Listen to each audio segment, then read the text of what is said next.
Feliz día a la audiencia. Vamos a compartir como siempre el tema continuo y sostenido de lo que nosotros somos y podemos ser. Y en el escenario entre lo ilusorio y lo real, entre lo teórico y lo que podamos experimentar. Para ello desarrollaremos la edición número 30 de nuestro programa Construyendo Humanidad. El enigma, la incógnita, es nuestra real naturaleza. Y dentro de la metáfora, dijéramos griega, según nos cuentan, estaba simbolizado por aquella esfinge y por aquella pregunta que se relacionaba con esa esfinge y que ustedes la conocen. Lo cierto de todo esto es que la respuesta era el hombre. Y mucho se ha luchado socialmente, mucho se ha luchado desde el punto de vista sistemático, educacional, experimental, la sociedad para crear al hombre. Y no se ha creado. Incluso hay gobiernos y hubieron gobernantes que decretaban al hombre.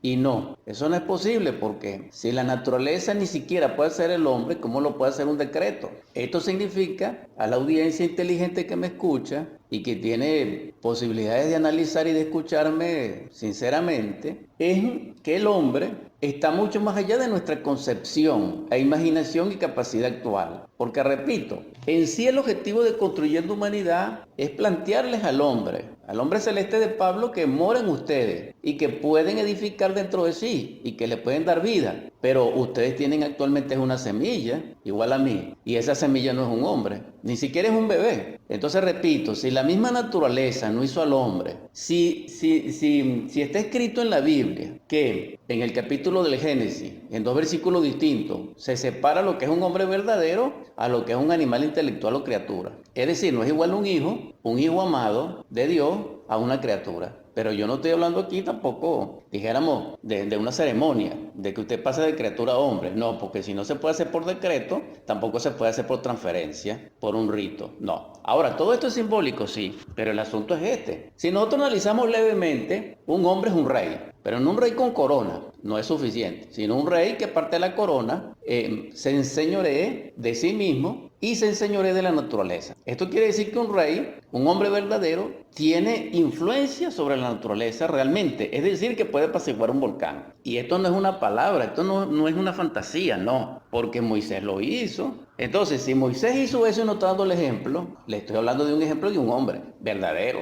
Entonces, esa es la propuesta de Construyendo Humanidad, no porque se me haya agotado el tema, no porque se me haya agotado, dijéramos, las posibilidades, no, sino porque quiero ser contumaz para nuevamente hacerles el llamado al estado de hombre, porque el estado de hombre es el estado de prosperidad y de progresión, porque es el propósito de la vida. O sea, la naturaleza creada por Dios en este mundo fenoménico, en este sistema solar, en este universo, es por eso, porque Él quiere hombres solares, Él quiere hijos verdaderos, Él quiere hijos amados, Él quiere hijos y también tiene criaturas, pero quiere convertir esas criaturas en hombres solares. Pero hay un detalle, que Él no lo puede hacer contra la voluntad nuestra, que Dios mismo no puede hacer al hombre. Esto es terrible, porque si Dios mismo no puede hacer al hombre, ¿cómo lo puede hacer un decreto? ¿Cómo lo puede hacer una educación sistemática materialista? No. Ahora se han cometido locuras, barbaridades, científicamente y socialmente para crear al hombre, pero no, el hombre no se crea así. El hombre necesita, de aparte de la semilla que ya la tenemos, que está aportada por nuestro Padre Madre, por el Logo o por nuestro Jehová interior y la enseñanza crística,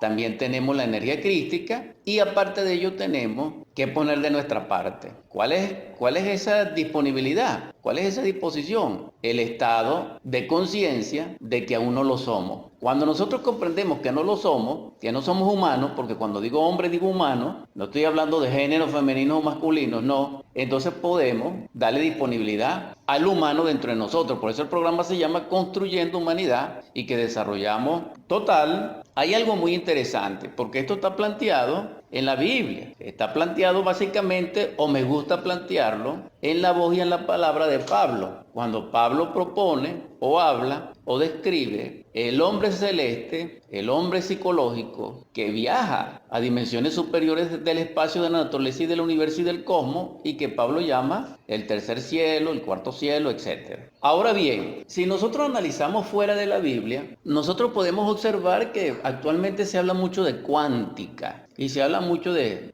psicotrónica, etcétera. Y la ciencia, entre comillas, está muy avanzada a través de la información de Internet. O lo que quiero decir, hay un paralelismo de avance entre la ciencia materialista y la información. Ahora, ¿hasta dónde todo eso es real y es verdad? Lo cierto del caso es que como argumento que estoy exponiendo a la audiencia que me escucha, la cuántica plantea algo muy interesante, que es el espacio cuántico. Es decir, estamos hablando de lo que es la energía, porque ya aquella mecánica clásica tradicional de la materia, de la constitución atómica o de la física clásica, ya eso pasó. Entonces estamos en otros términos, estamos en otra visión, en otro paradigma, y dentro de esa visión actual se habla mucho de lo cuántico y se está haciendo, dijéramos, el enlace entre la energía y lo espiritual. Se está tratando de hacer el enlace, como lo propuso Einstein, un hombre materialista, pero también era filósofo, también era músico. Cuando digo materialista fue porque creó una fórmula para una bomba. Si él hubiera estado consciente, él no da esa fórmula, que la de otro, pero él no. Porque Fulcanelli no la dio, a Fulcanelli lo persiguieron y no la dio, que también la conocía.